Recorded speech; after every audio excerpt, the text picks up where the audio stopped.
Abou Bakri Kane, la tournée économique du chef de l'État dans le Fouladou se tient dans un contexte de redressement économique et rien n'est laissé en rade pour faire face à la crise de la dette et la diplomatie économique pourrait être un bon plan pour l'État. Ainsi, les ambassadeurs, mais également la diaspora sont appelés à jouer leur rôle pour attirer les investisseurs.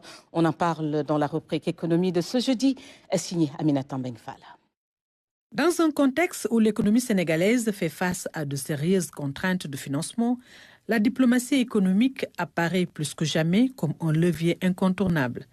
Les grandes rencontres tenues à Dakar, à l'image du Forum international sur la paix et la sécurité, de la conférence des ambassadeurs, constituent des plateformes stratégiques de promotion économique, des rayonnements touristiques et de visibilité du Sénégal. Nous sommes dans un monde de raréfaction des ressources, dans un monde de raréfaction des financements. Il nous faut évoquer de nouvelles sources de financement et c'est en cela que la diplomatie économique elle est pertinente puisqu'elle désigne l'ensemble des actions par lesquelles un État mobilise ses ressources diplomatiques pour promouvoir ses intérêts économiques à l'international, pour attirer des investissements, mais aussi pour influencer les règles du commerce international. L'Afrique a manqué les 30 glorieuses, justement parce qu'on n'était pas agressif sur le plan économique.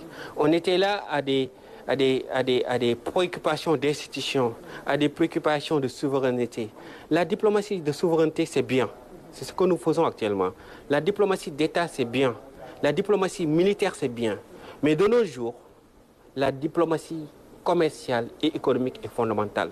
La dimension économique de cette diplomatie s'organise autour de 3 axes stratégiques complémentaires. Dans sa dimension offensive, c'est d'attirer des investisseurs, c'est de promouvoir des exportations. Dans sa dimension défensive, c'est de protéger nos champions nationaux, notre économie nationale, c'est de sécuriser les approvisionnements stratégiques. Et dans sa 3e dimension, la dimension d'influence, c'est d'influencer sur les négociations commerciales internationales. Et donc aujourd'hui, plus que jamais, le Sénégal doit renforcer sa diplomatie économique, comme l'a dit le président, passer d'une diplomatie de présence protocolaire, politique, à une diplomatie d'impact. Dans cette perspective, les ambassadeurs sont appelés à assumer pleinement leur rôle de chef de file dans la mobilisation des partenariats. C'est là un point névralgique de l'agenda Sénégal 2050, dont la mise en œuvre consacre un véritable changement de paradigme, celui du pilotage stratégique par les impacts. Faire de sorte qu'on définisse des projets, des programmes qui sont les programmes structurants autour desquels nous devons chercher l'impact. Mais un autre élément qui est très très important, c'est le pilotage stratégique des ressources. Là aussi, vous le rappeliez tout à l'heure, Excellence, c'est là où on en est aujourd'hui, c'est que c'est un État qui est particulièrement, disons, avec un gros boulet, c'est parce que les ressources ne sont pas pilotées. Le 3e élément, c'est le pilotage stratégique du dispositif de mise en œuvre. On le signale partout, c'est ce manque de coordination que nous avons. Et donc nous devons veiller dans le cadre de l'agenda Sénégal 2050 que le dispositif soit piloté de manière très cohérente. Qui fait quoi?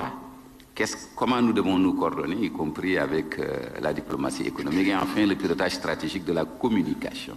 Dans ce cadre, les acteurs de la diplomatie économique sont placés en première ligne pour attirer les investisseurs étrangers, ouvrir des débouchés à l'export pour les entreprises sénégalaises et mobiliser la diaspora en faveur du financement du développement national. 5 600 milliards de francs CFA doivent provenir du secteur privé, national et international. Donc une bonne partie doit nous parvenir à travers les canaux extérieurs. C'est là où vous intervenez.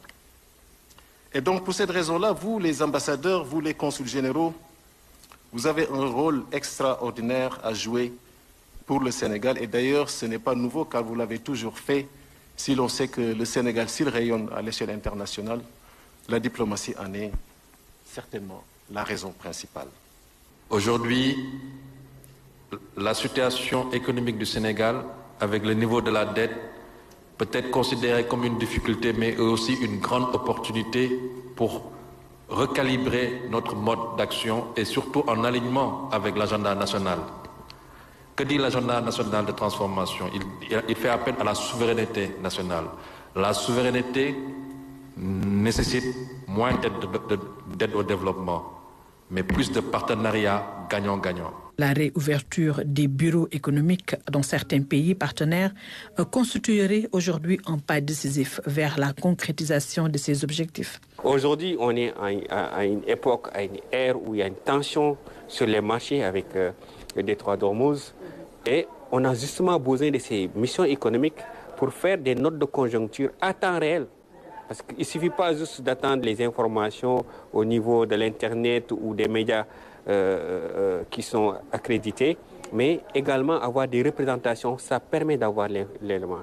Maintenant, Chine, il y avait un bureau économique très dynamique et qui a eu un impact dans l'économie, dans la croissance du pays.